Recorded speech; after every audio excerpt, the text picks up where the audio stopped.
30 मार्कांचं कामकाज जे पूर्ण झालेलं आहे, त्याच्यामध्ये पर्याय आपल्याला शासन निर्णयामध्ये दिलेले आहेत आणि राज्य मंडळाच्या परिपत्रकामध्ये दिलेले आहेत. त्याचे 3 पर्याय आपल्याकडे आहेत. 30 गुणांचं मूल्यमापनाचा पहिला पर्याय आहे. जर शालेय स्तरावरती सराव परीक्षा झालेली असेल 80 गुणांची, तर त्या 80 गुणांचं रूपांतर आपल्याला 30 मध्ये करायचं आहे. हा पर्याय क्रमांक 1. पर्याय क्रमांक 2 आहे, जर सराव परीक्षा झाली नाही, परंतु चाचणी परीक्षा झाली, की जी साधारणपणे 20 गुणांची असते.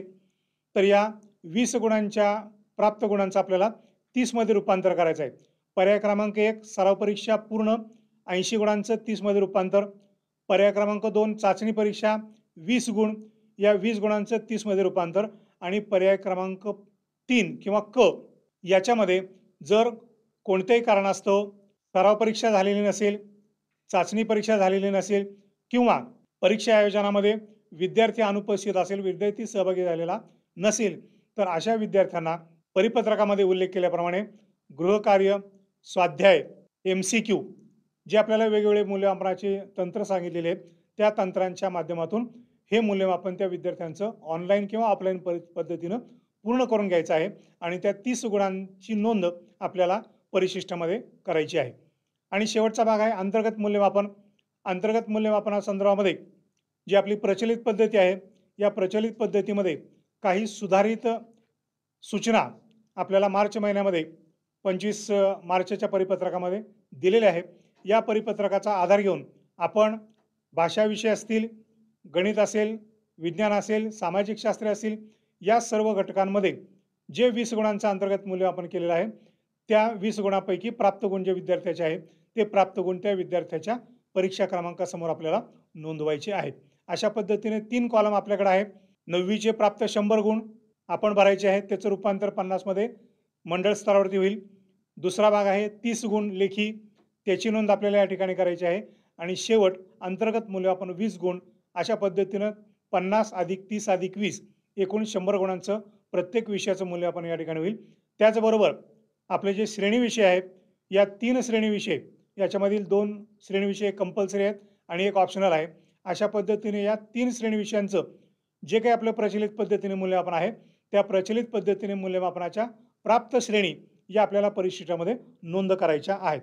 अशा पद्धतीनं ही सर्व मूल्यमापन पद्धती आपल्या डोळ्यासमोर जर आपण ठेवली, तर सर्व विषयांच्या बाबतीमध्ये आपण जे काम पूर्ण आहे त्याचं रूपांतरण, जे काम पूर्ण नाही त्याचं ऑनलाईन किंवा ऑफलाईन पद्धतीनं पूर्तता करून घेणे आणि अशा पद्धतीनं कुठलाही विद्यार्थी मूल्यमापन प्रक्रियेपासून वंचित न राहता त्याचं मूल्यमापन परिपूर्ण करणं ही जबाबदारी आणि त्याचा आपल्याला मार्गदर्शन शासन निर्णय आणि राज्य मंडळाच्या परिपत्रकातून केलेला आहे. त्या पद्धतीने हे सर्व मूल्यमापन करायचं आहे. आता मगाशीचा उल्लेख केल्याप्रमाणे पर्याय अ पूर्ण आहे सराव परीक्षेचा किंवा पर्याय ब चाचणी परीक्षेचा. हा जर पर्याय त्यांचा पूर्ण झालेला असेल, तर क या गटाकडे जाण्याची आवश्यकता नाही. ज्यांचा पर्याय क्रमांक 1, पर्याय क्रमांक 2 पूर्ण नाही, त्यांनीच पर्याय क्रमांक क म्हणजे त्यांच्याकडून या वेगवेगळ्या साधन तंत्र, सराव, चाचणी, स्वाध्याय, गृहकार्य, प्रकल्प याच्या माध्यमातून कामकाज पूर्ण करून घेणं, अशा पद्धतीनं ही कार्यपद्धती आपल्याला पूर्ण करायची आहे. आता या सर्व प्रक्रियेमधील काही महत्त्वाचे जे मुद्दे आहेत, त्या मुद्द्यांचं आपण अवलोकन केलेलं आहे आणि त्याचं प्रत्यक्ष काम आपल्याला जे करायचं आहे, त्या प्रत्यक्ष कामाची माहिती आपण घेणार आहोत. एकूण नियमित विद्यार्थ्यांमध्ये 5 प्रकारच्या व्हरायटी असतील असं आपण म्हणूयात.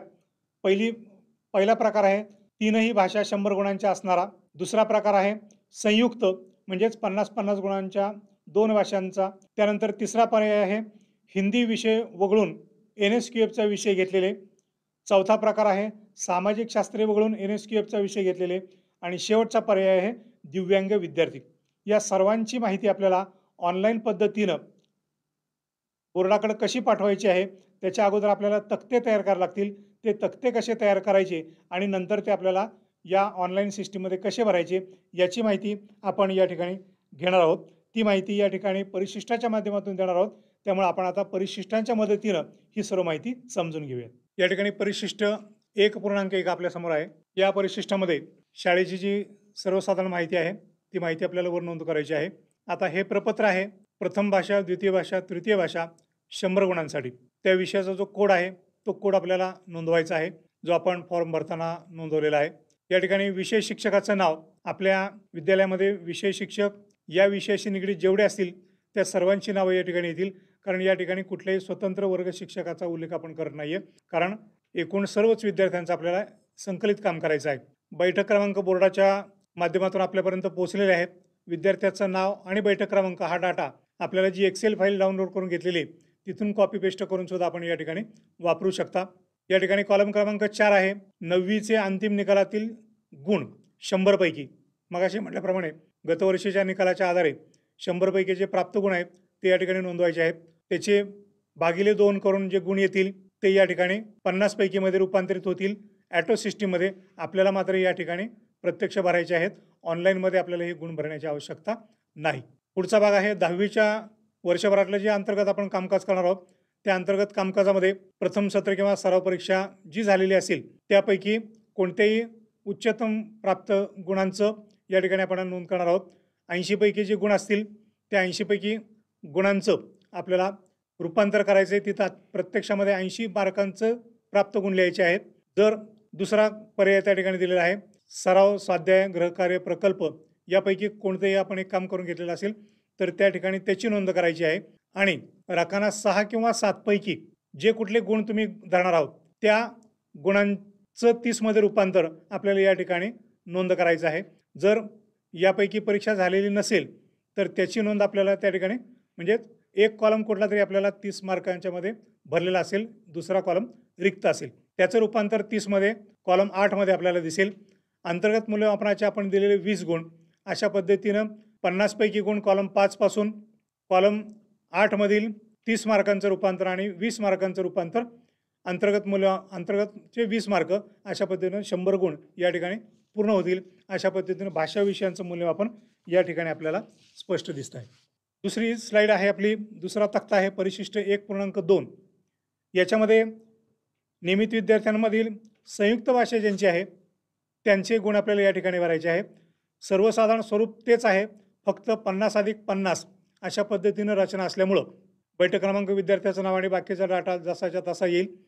इथं आपल्याला भाग 1 आणि भाग 2 किंवा संयुक्तमधला पहिल्या भाषा आणि दुसरी भाषा असल्यामुळं 9वीचे निकालाचे जे गुण आहेत त्याचे प्रत्येकी 50-50 पैकी आपल्याला मिळणार आहेत आणि त्या 50चं रूपांतर भागिले 2 करून 25 मध्ये होणार आहे।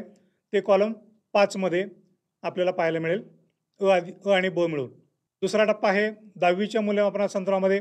या ठिकाणी सुद्धा आपण 80 मार्काची जी सराव परीक्षा घेतो तीच 2 भागामध्ये असेल, भाग 1 40, भाग 2 40, त्याचे गुण त्या ठिकाणी लिहायचे आहेत।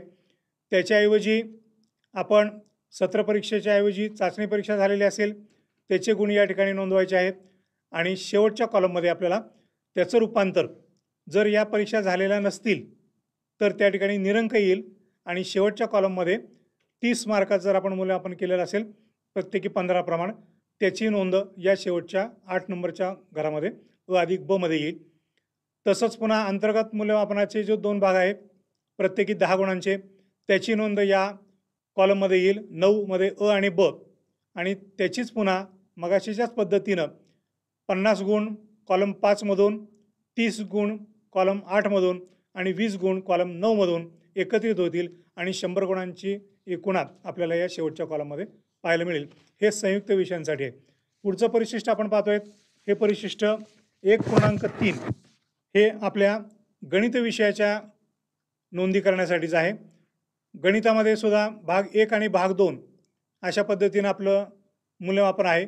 त्याच पद्धतीने या ठिकाणी आपल्याला नोंदी करायची आहे। गणिताचे गतवर्षीचे भाग 1 आणि भाग 2चे प्रत्येकी बायफर्गेशन 50 गुण जे प्राप्त मिळालेले आहेत त्याच्या नोंदी करायचे आहे। त्याचे रूपांतर 25 मध्ये शेजारच्या कॉलममध्ये येतील। पुढं प्रथम सत्र किंवा सराव परीक्षेचे 80 पैकी परीक्षा घेतली त्याचे भाग 1चे 40, भाग 2चे 40। दुसऱ्या घरामध्ये आहे त्याच्याऐवजी जी परीक्षा आपण आयोजित केली चाचणी परीक्षा तिचे गुण येतील। आणि तिसरा पर्याय आहे आपण वेगळ्या पद्धतीनं गुणदान पद्धती वापरून दोन्हीपैकी कुठलंही जर मूल्यमापन झालेलं नसेल तर त्याचं जे काही 30 गुणांचं आपण भाग 1 आणि भाग 2चं मूल्यमापन केलेलं असेल त्याच्या नोंदी या ठिकाणी 30 पैकीमध्ये येतील। 20 गुण आपल्या अंतर्गत मूल्यमापनाचे आपण दिलेले। पुन्हा कॉलम क्रमांक 5, 8 आणि 9 यांची बेरीज 100 गुणांचं मूल्यमापन या ठिकाणी गणित या विषयाचं आपलं पूर्ण होणार आहे. पुढचा विषय आहे विज्ञान. तक्ता क्रमांक 1.4 या ठिकाणी आपण विज्ञानाची सविस्तर माहिती घेतोय. या ठिकाणी सुद्धा त्याच पद्धतीने आहे. भाग 1 आणि भाग 2 प्रत्येकी 50 गुणांचं मूल्यमापन, त्याचं 25 मध्ये रूपांतर. त्यानंतर सत्र परीक्षा प्रत्येकी 40, त्याच्याऐवजी चाचणी परीक्षा झालेली असेल तर त्याचे प्राप्त गुण त्याचं रूपांतर पुन्हा प्रत्येकी 15-15 गुणांमध्ये असेल. अंतर्गत मूल्यमापन आपल्या पद्धतीने जे केले त्याचे 20 गुण आणि पुन्हा रचना क्रमांक 5, 8 आणि 9 यांची बेरीज शेवटच्या कॉलममध्ये येईल. अशा पद्धतीनं विज्ञानाचं मूल्यमापन हे परिशिष्ट 1.4 मध्ये आपण केलं. परिशिष्ट 1.5 हा आहे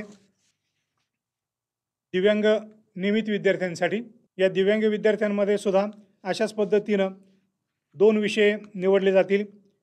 शरीरशास्त्र आणि आरोग्यशास्त्र हा भाग 1 आणि गृहशास्त्र भाग 2. याचं पुन्हा 9वीचे प्राप्त गुण त्या ठिकाणी नोंदवायचे आहेत. त्याचं रूपांतर शेजारच्या कॉलममध्ये 25 मध्ये. पुन्हा यावर्षीच्या